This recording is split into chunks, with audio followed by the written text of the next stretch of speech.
The day I decided I'm gonna start living my life, that's the day I bought my first bike.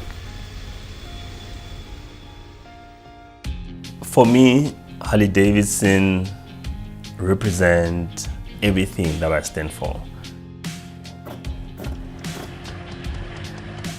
When you own a Harley, you personalize it, you make it yours. And I think that's what fashion is all about.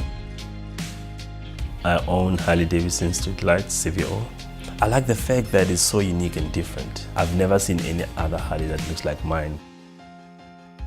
Being an African man, being a designer, the back of the Harley, I think to many, yes, it is breaking perception, but to many, it's liberating and it's inspirational.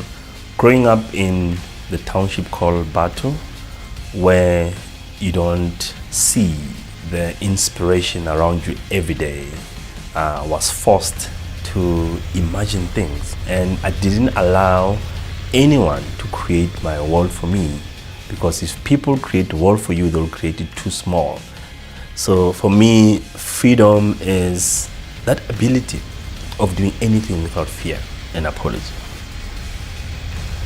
When I'm on my Harley, freedom is the first thing that comes into mind. You know, the open roads and the possibilities of anything creative that can pop into my mind.